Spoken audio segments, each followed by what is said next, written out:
एक सुरक्षित घर बनाता है और फिर कहीं से तीव्र आंधी आती है, भारी वर्षा होती है और उसका घोंसला तिनका तिनका करके बिखर जाता है। फिर वो पक्षी क्या करता है? वो रोता नहीं, ना ही विलाप करता है। वो बिना विलंब करे फिर से अपना घोंसला बनाना प्रारंभ कर देता है और सफलता पाता है। फिर हम क्यों छोटी छोटी असफलता से भयभीत होकर परिश्रम करना छोड़ देते हैं? एक बात सदा स्मरण रखिएगा, हर वृक्ष कुल्हाड़ी की एक मार से नीचे नहीं गिरता, हर चट्टान घन के एक प्रहार से नहीं टूटती। सफलता पाने के लिए अनावरत परिश्रम करना ही मात्र एक मार्ग है। स्वीकारण, सत्य का स्वीकारण मनुष्य के लिए बहुत ही महत्वपूर्ण है। जब तक मनुष्य सत्य को स्वीकार नहीं करता, उसे असत्य से लड़ने की शक्ति प्राप्त नहीं होती। जब आप भोजन करते हैं तो क्या होता है? आपका पेट स्वीकारता है कि वो भर चुका है और आप भोजन करना बंद कर देते हैं। जब आपको निद्रा आती है तो क्या होता है?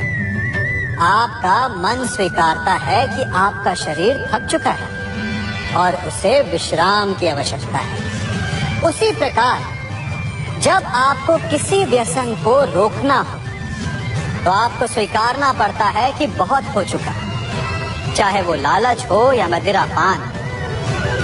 उस व्यसन का त्यागना तभी प्रारंभ होता है जब आप ये स्वीकार कर लेते हैं कि आप उस व्यसन के बंधक हैं। हम में से ऐसा कोई नहीं जिनकी परछाई उनसे दूर रहती। हमारी परछाई सदैव हमारे साथ रहती है। कदाचित हमारी परछाई हमारे कर्मों के फलों का संकेत है। कदाचित इसी कारण कई बार हमें अपनी परछाई से भय भी लगता है, परंतु इस भय से निवारण पाने का एक साधन अवश्य है। वो है सूर्य की ओर मुख करना या किसी प्रकाश के स्रोत की ओर मुख करना, क्योंकि तब हमें हमारी परछाई दिखाई नहीं देती।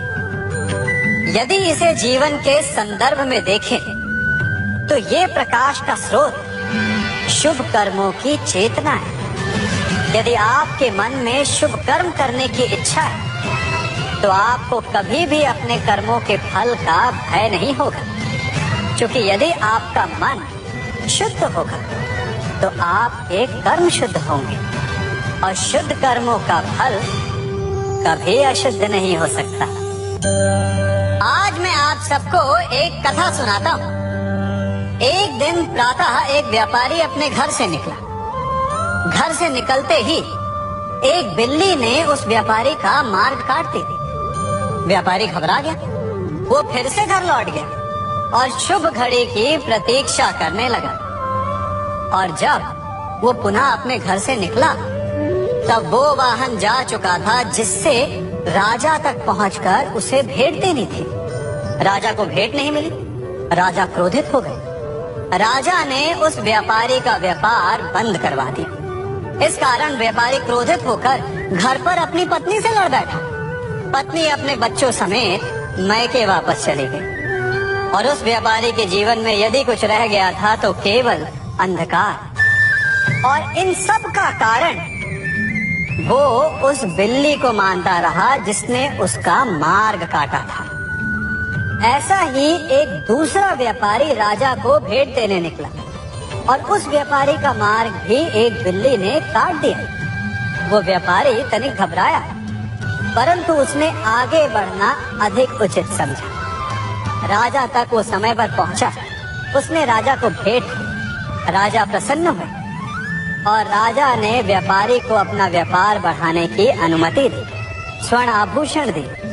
जब व्यापारी घर पर पहुंचा तो पत्नी को आभूषण और अपने बच्चों को देने के लिए वस्त्र थे उसके पास।